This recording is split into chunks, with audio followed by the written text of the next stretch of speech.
and that is namely the mental illness rate is about 4 times higher than you'd find in the population as a whole.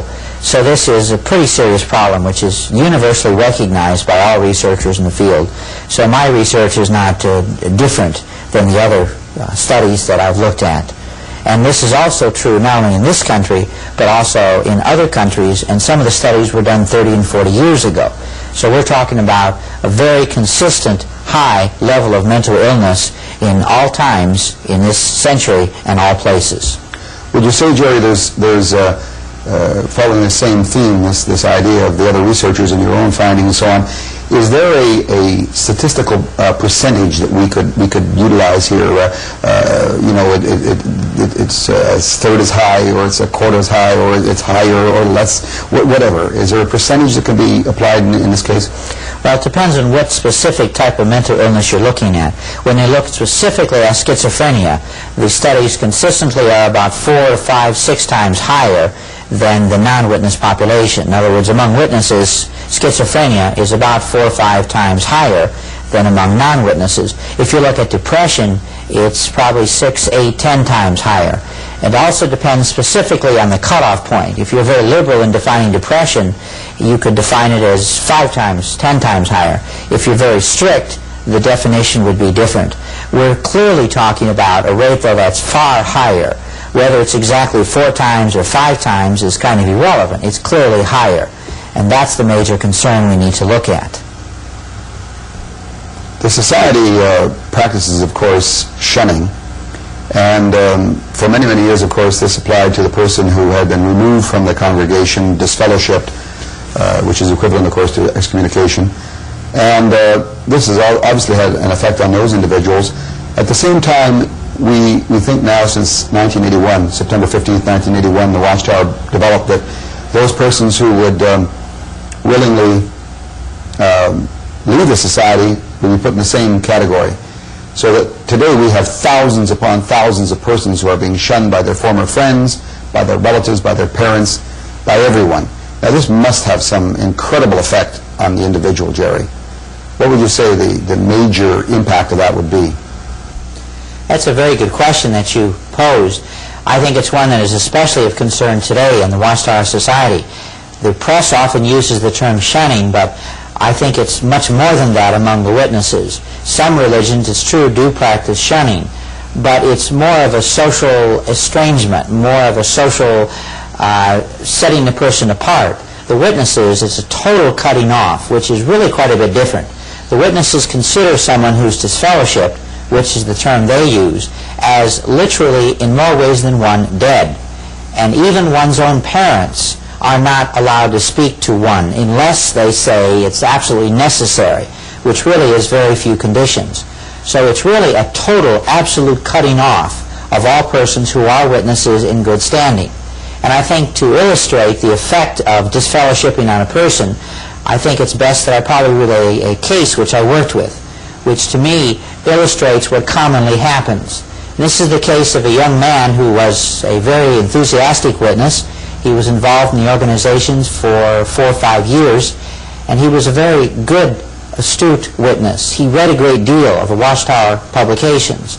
In fact, I noticed that he was answering more questions at the meetings than those who were witnesses for 20, 30 years. And he would develop questions as time went on, and he asked these to the elders. And the elders tried to answer them politely at first, but in time, I think, the questions became more and more difficult, and it was harder and harder for the elders to answer these questions. And after a while, they saw him as a troublemaker. They saw these questions not as sincere questions, which they were, but they saw him as trying to stir up trouble, trying to cause dissension in the organization. And after a while then, they told him he should not be asking these questions. He should simply accept what the society says and not create dissension by asking these questions. So then he started to write to the society in endeavoring to try to find answers to these questions. And in time, the society became more and more stringent with him and said, look, do not ask these questions. Accept what we tell you. Read the Watchtower. Do not think beyond that. They accused him of what they call running ahead of God's organization. And in time, they finally put him on probation and disfellowshipped him because he felt if he was going to be involved in an organization, he needed to know for sure. He needed to know in his own mind completely whether or not there were answers to these questions and whether or not his concerns were indeed valid. And so when he was disfellowshipped, his whole family was no longer able to talk to him. His mother, his brothers, his sisters, all of his relatives were totally cut off. And being cut off completely from all of these people was so traumatic for him that he finally committed suicide in front of the Kingdom Hall. He literally blew his head off with a shotgun, which caused quite a stir in the community. But here was a young man who I knew fairly well. He was torn between trying to find answers to his sincere questions and trying to please his folks, but yet he couldn't deny his intellect. He couldn't deny these concerns. They were there. And he told me once, I can't just tell myself, forget about them. They are there, and I have these questions, and I think about them. And I just can't flush them out of my system as they want me to. I need answers. I want answers. I feel I should be able to go to the elders for answers, and that they couldn't provide answers was very tormenting for him. So he was torn between his intellectual doubt, his questioning, and between what happened later, which was total cutting off of him from his family, including his wife and his children, who were also witnesses at that time. So to me, this was a very tragic story, but yet in many ways is very typical of why people are disfellowshipped. By the way, the most common reason people are disfellowshipped is for sexual reasons, but the second most common is for questioning different aspects of the Watchtower society, and these are often sincere questions that these people propound. So for questioning, for sincere questioning, many of these people's lives are ruined.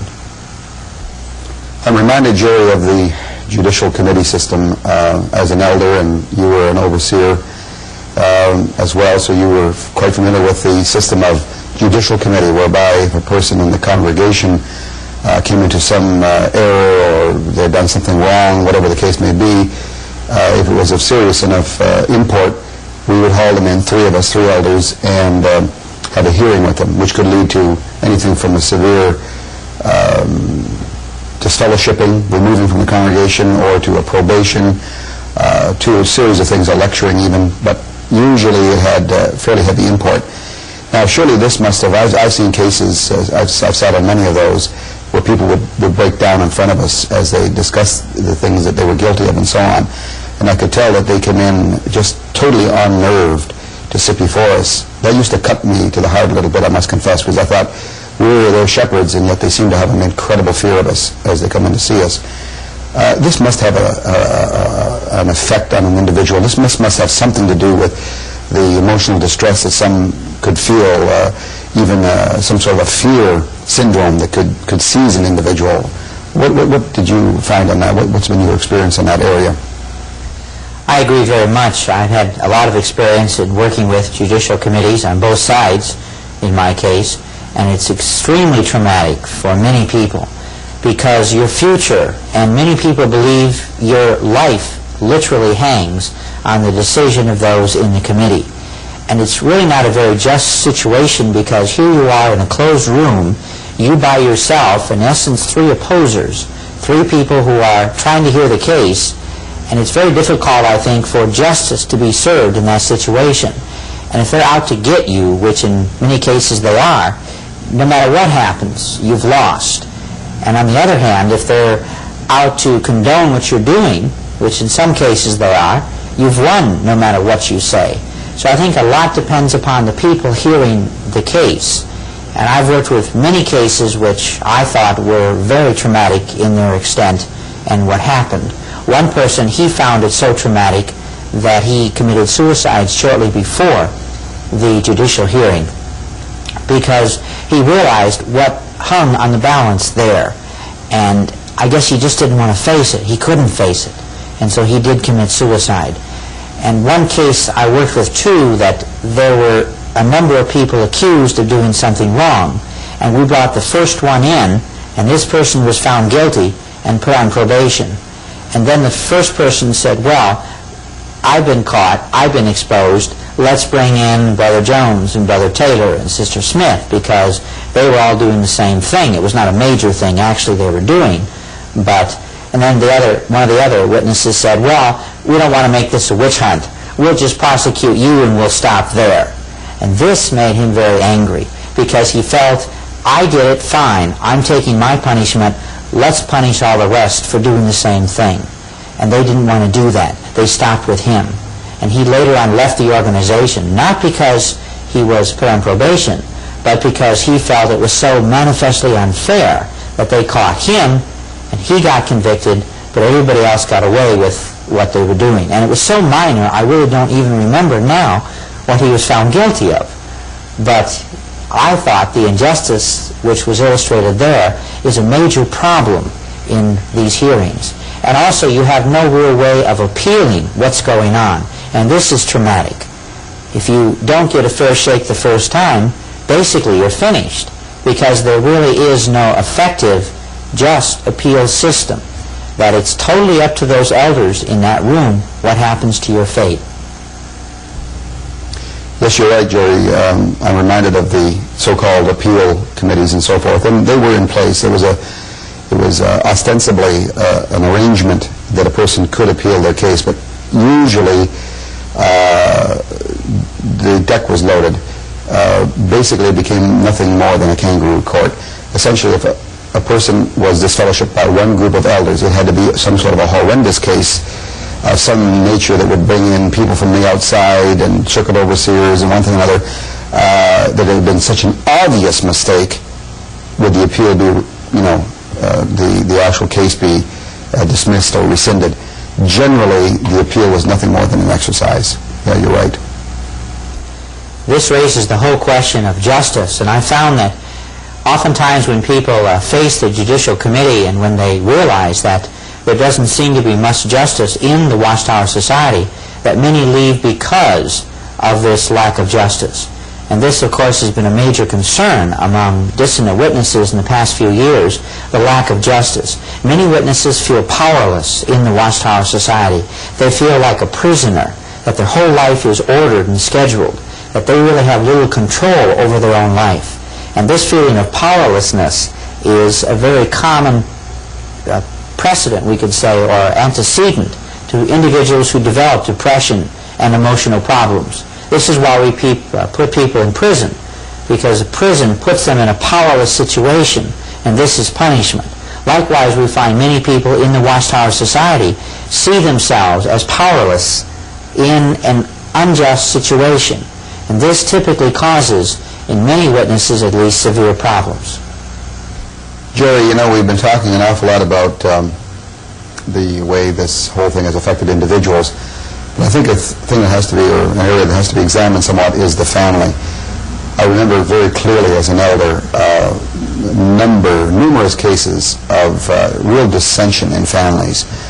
Children becoming very rebellious, as a matter of fact, and wives and husbands interchanges that seem to be very, very negative, and that come to us with some of these problems and so on. And I remember many, many cases of children, as soon as they became in their late teens, just leaving the organization and leaving their family, running away, in fact.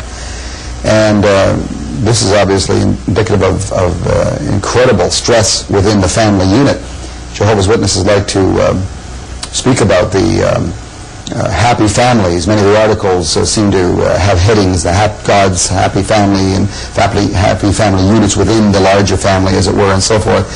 And I don't think the facts really prove this. I think that we find an awful lot of cases of family breakdown, as a matter of fact, from these pressures of meetings and so forth. In your examination and the cases that you handle, possibly in a clinical way, as well as, of course, as an overseer, did you find this to be the case, or what exactly seemed to be the situation?